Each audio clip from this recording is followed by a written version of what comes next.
Hi, my name is Aaron J. Marks. You can find out more about me at aaronjmarks.com.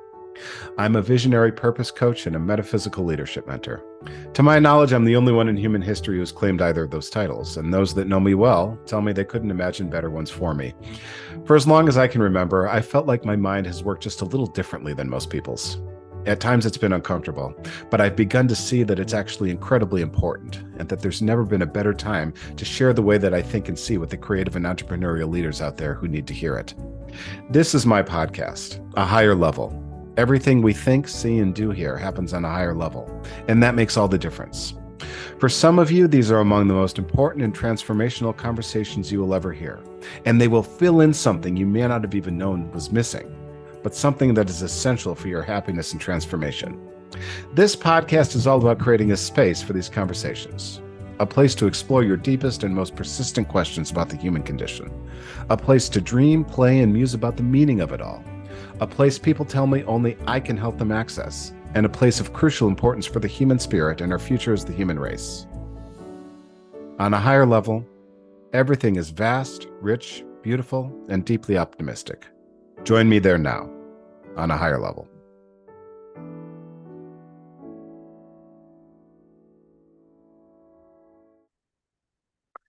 Hello, my name is Aaron Marks of aaronjmarks.com, and I'm a visionary purpose coach and metaphysical leadership mentor. And as I record this today, I've never been so convinced that that's true. Welcome to A Higher Level. It's my podcast. Now, I was just looking, and it's kind of early in the morning, so my voice may be a little bit lower than you're accustomed to. But the last episode of A Higher Level I recorded a month ago, and it was like right before the Christmas holiday 2022. And I feel like it's been a year since I recorded that. As I record this, I notice a distinct sense of expansion in my life. Many things I've been working on for months and even years, and perhaps even my entire life, feel like they are starting to bear fruit and get attention, and they demonstrate to me the deep relevance of the work I've been doing. And relevance is a word that essentially it means that people find it meaningful. So it's like if something is relevant to you, it's meaningful to you, it's like the biggest, kind of criticism that you find, in a lot of marketing, and marketing is one of the ways that we get to this idea of relevance, is that it's like, it's not relevant to your audience. So it's like, if it's not relevant to them, they're not going to pay attention to it. And then, they're certainly not going to take the action that you desire. So relevance is like, it's one of the biggest compliments that you can give to anyone about their communication of any kind. And, one of the things I've come to see very clearly is that as social beings, we are essentially constantly always asking, how do we be better, more effective leaders? And the tool that we have to do that is communication. It's always been, always will be, always is, that's a human condition. So anyway, I find myself in a place of synthesizing many ideas, strains of thoughts. I'm seeing, one of the gifts I realize that I have is like, I have this sort of a power of narrative, I guess I might call it. I'm able to look and see stories and, significance and the meaning of many things. And I do that in my own life as well. So I look back, at different chapters of my life, and I didn't always know why they were there. And, part of what I'm feeling kind of being pulled together is then I'm starting to see why a lot of those were there and how they've influenced me and how I wouldn't be the person that I am, thinking the way I do, acting the way that I do, and influencing the way that I do without, going through those significant parts that were often difficult and often frustrating. They gave me aspirations that I was not able to achieve, but they made me who I am. And I'm starting to see the beauty in that, and lean into that. And I'm seeing a chapter open up before me that has this gloriousness and this vastness. And and I want to stress, I say this in the spirit of humility and gratitude, and service. Like those are three lessons that I've had to learn, over these 4 decades of my existence, and they were not easy lessons to learn. They were very, very, very painful and humiliating lessons at times. And I find at this point that, proceeding in that spirit, the world just yields differently. And for that, I'm very grateful. I'm grateful that you're listening to this. I'm grateful that you find it relevant to you. And, I'm just grateful. I'm grateful to be, at this moment. And I've never had such a profound sense of that. And I don't know exactly what's ahead. I'm starting to get glimmers, but I'm getting really,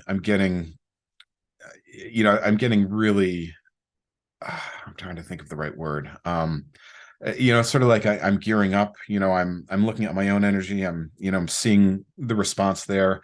I'm looking deeper inside. And I'm seeing some of the deeper work that I have to do to keep going. One of the major themes that I have come to see that I synthesize for actually a wide variety of people, is that it is the human tendency to treat the symptom and not the disease. And the disease is existence. The disease is the human condition. So, there's always a deeper level at which to work, but, I find that is what I feel like that may be the thing I'm here to see. And we don't know what that means. It has this absurdity about it, right? It's like, what? It's like it's actually unhealthy to exist. Well, what does that mean? It's like, well, why exist at all then, right? But then we know the answer. I mean, we intuit the answer, is that we're here to, I don't know, experience meaning in all things, I guess. And if there is meaning in all things, then that means that there's meaning in existing. There's meaning in the suffering that existence brings. There's meaning in the suffering that we inflict upon each other, the traumas that we endure. There's meaning in the healing from those traumas. And that's a very like that's the narrative significance of the human species. Sort of as succinctly as I can express it. You will see that everywhere when you start to look. That is the story of humankind. And it brings me to a place of deep empathy and compassion for everyone, because there's nothing more difficult than to be human, and there's nothing more beautiful than to be human. I think that's the truth we all know. And so if everyone knows it, then we all, it's like our response ought to be to love each other more deeply. And that's the hardest thing. So that is, those are the themes of what I'm stepping into. And yeah, and I'm just I can't even describe like how thrilling that is, and how grateful I am to you for being a part of this, because this is the energy that I'm experiencing, and kind of reflecting, and and you've been attracted to it. It's something that it's like there's some sort of magnetism to it, and now it's attracted you, and you're in this energy too. And I just see that growing in intensity and depth. So, and again, this is in the spirit of humility and service and gratitude, because again, that's the journey that I've been on, is to learn those things. Because the fact is, this is sort of the defining truth of my life. It doesn't matter how smart you are if you don't care, right? And that's the mantra. They don't care how much you know until they know how much you care. And so, that's been the defining motto of my journey. And here we are today. So I do have a series coming up about the 5 metaphysical realms, the kind of model of existence, and, kind of the meaning of human life that I've constructed, and, kind of is the central source of everything I teach. I'm noticing this is an idea that has a great deal of explanatory and motivating power for people. And so this sort of feels like a season break, so I'm just kind of giving you an interlude here. And I'm going to, the next sort of maybe season, and it's like, and I wasn't quite sure what the shape of this podcast would be, but, I knew as I've done with everything in my life, that I would find the shape as I got into it, because that's kind of how I work. But the next season is going to be an exploration of the metaphysical realms, and I'll have probably an introduction to that in an episode about each of the realms, because they all have their own beauty and significance and meaning, and the lessons they teach. So that is what will follow. But I wanted to leave you with something I find very beautiful and meaningful to me. And so I find myself, so I mean, I'm a philosopher, there's no doubt about that. Right. And I happen to be the father of two wonderful and brilliant philosophers as well. And they're growing into such beautiful young men. And I'm so grateful that I'm in their life, and I get to engage with them and watch them and guide their thinking, and engage in conversation with them. And they both have such beautiful minds, and beautiful minds and hearts, and they both express those in their distinctive ways. And so one of them, I have very philosophical conversations with both of them. I think one of them is more private than the other one. And so the less private one, he's given me permission to share something with you. And I've even talked to him a number of times about being a guest on this podcast. He's the first guest that I referred to. So here we are. I'm going to share it with you. And I found that we were having an impromptu conversation, and this is actually right in the wake of a presentation I delivered, like a couple days ago, that really tied a lot of things together for me. It synthesized a lot of the things I've been thinking about and, kind of contemplating over the past year or so. And one of the central themes, is sort of this paradox of human life, which is that we are simultaneously motivated and frustrated by the imperfectibility of human life. So and it's always been this way, and it's actually that central absurdity that is so motivating and frustrating at the same time. It's like, that, like, to me, that's a real essence of human existence, maybe the essence, that in that we have this central, kind of experience of existing. It's deeply dissatisfying in almost every way, actually. And we can respond in different ways to that. One of them is nihilism, and then the other one is creation. And so it's like, it's actually, it's fascinating and wonderful how closely related those two things are. It's like they're very tightly melded sides of the same coin. We can respond as nihilists, cynical, embittered, hardened, or we can respond with creation, which is compassion and grace and connection. I think maybe that's what all the great spiritual traditions try to say in their own way, imperfectly, right? Because again, there's an imperfectness to all of this, but it's like I just come off of that presentation. I was really just basking in the energy and the response I was starting to see from that, and then I have this conversation with my youngest son. His name is Arthur, and he expressed that central absurdity in his own way. I had not told him about the presentation. I mean, we talk, of course. It's inevitable that the themes that I talk about, as a visionary purpose coach and metaphysical leadership mentor, are going to percolate and come through in my family interactions. But it stunned me how wisely he was summarizing a lot of the same themes in his own way at the age of 11. And I did not, and it's like, it was only halfway through the conversation that I thought to record it. And so unfortunately I missed the first half. There are some people I'm finding, it's like, I tell people, or I tell them, it's like, we can't have an unrecorded conversation, because it always goes to a very deep, beautiful, meaningful place. And, perhaps my children are examples of that. So we didn't catch the first part where he expressed his version of that central absurdity, but I said, Arthur, can I start recording this? And he said, yes, you can. And then, we continued it. And then afterward, he said, you can share this on your podcast if you want. You'll hear it in the conversation. And I said, well, thank you, Arthur. That means a lot to me. And I know people appreciate this. Let me just leave this with, a couple other thoughts, sort of an appeal to whoever's listening to this. So what I got into what I'm doing. So it's like your whole life takes you where you are. Right.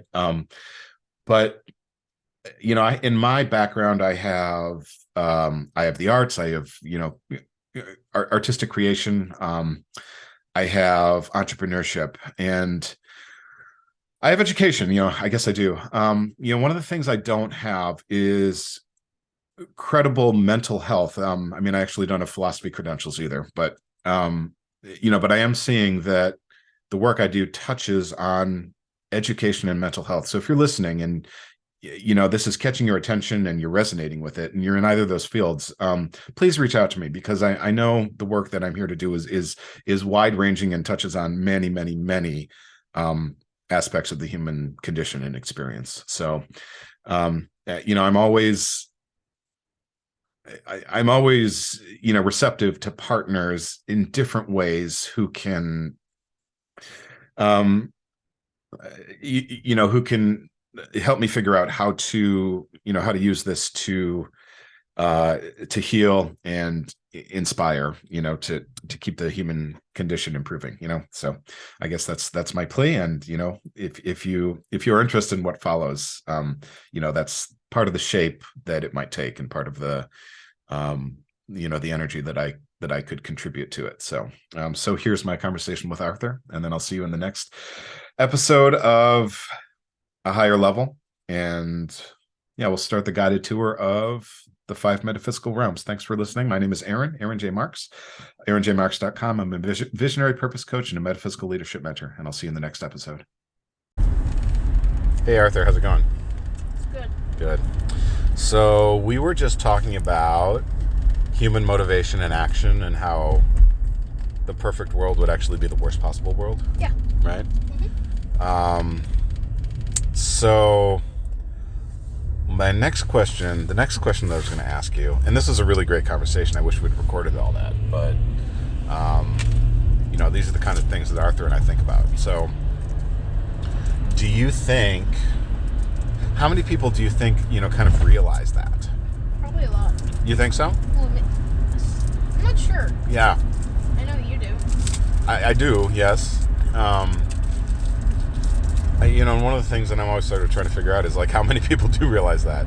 Do you feel like, like if everyone in the world realized that, like, right now, what would happen, do you think? Well, nobody would want to do anything. Do you think so? Or do you think people would be like, I just got to keep doing what I'm doing? It's a good question, and I don't really know how to respond to that. Sure. Why don't you know how to answer that? Because I don't think that could ever happen. That everyone could realize that at once? Mm-hmm. Yeah. Well, when you think about it, it's like, you realize it, but have you stopped taking actions? No. No. Okay. Does it change the actions you take? No. Okay. Interesting. Okay. So, does it matter if we realize it or not? Probably not. Probably not? Yeah. Okay.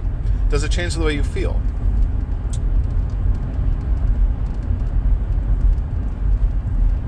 Oh, that's a really good question. Yeah. Sometimes. Sometimes? Tell me about that. Like, sometimes I ask myself, why am I doing this? What is this for? Yeah, what kinds of things do you tend to do that when you're doing certain things, or is it just kind of a lot of things? It's a lot of things. Okay. So you find yourself asking, why am I doing these things? Mm-hmm. Yeah. Well, and what's the result of that question in your mind? Most of the time I don't get one. Okay. And how does that make you feel? Worried. Worried? Yeah. Why do you worry? I don't know. Okay. I don't think anybody could really answer that question. Yeah. Not with certainty. No, I don't think so. For some reason, it worries me. Okay. Do you worry that you're not going to get an ultimate answer? Yeah. We were talking about, what were we talking about at dinner last night?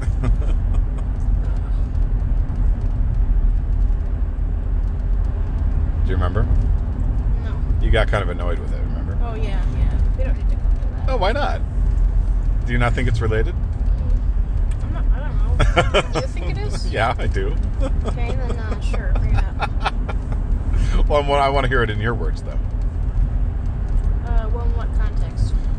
I don't know, just however you remember it. Okay. Well, we were talking about the existence of God, right? Yeah. Yeah. And how you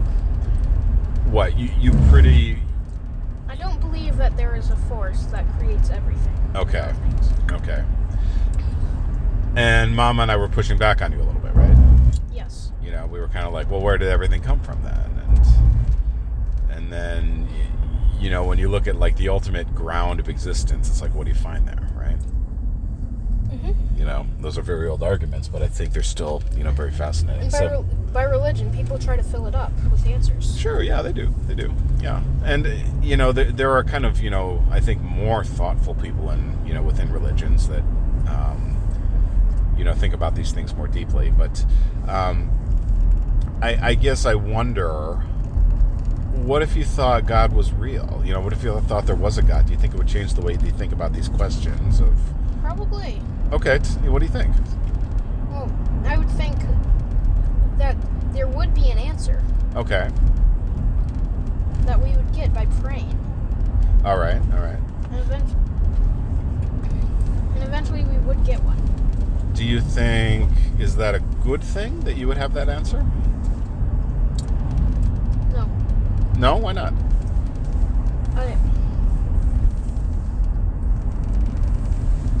I just think people shouldn't try to solve it. Okay. Because if they do get an answer, they're probably not going to like it. Why wouldn't they like the answer?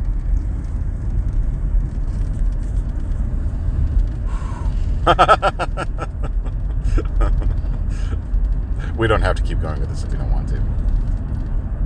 This is hard. It is hard. You can put this in your podcast if you want. Okay, I appreciate that.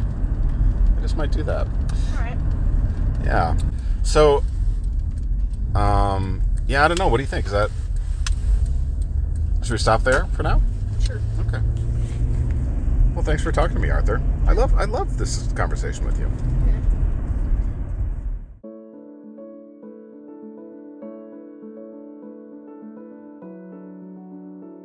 Thanks so much for listening to A Higher Level. I hope that got you seeing, thinking, and acting just a little differently. Or maybe even a lot. When you act differently, you get different results. But we need to start with the vision and the thinking. How do you feel? Ready to go and make positive, inspiring changes in your life and work?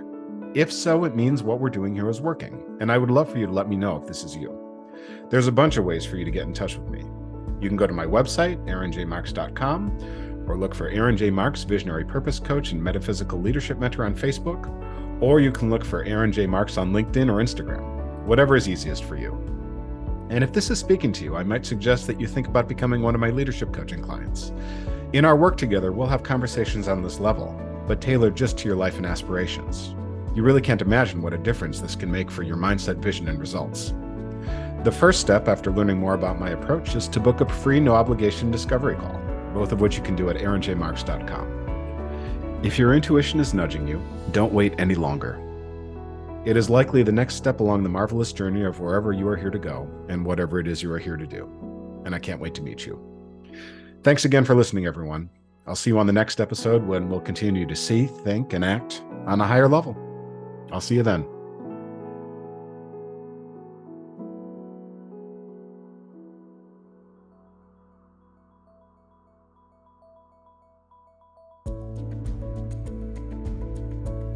A Higher Level is the official podcast of Aaron J. Marks, Visionary Purpose Coach and Metaphysical Leadership Mentor.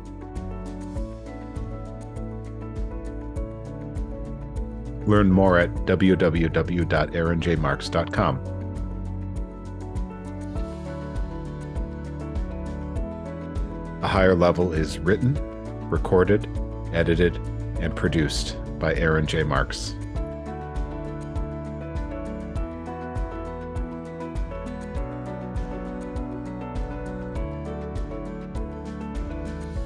Music is by Arie. I'll see you next time on A Higher Level.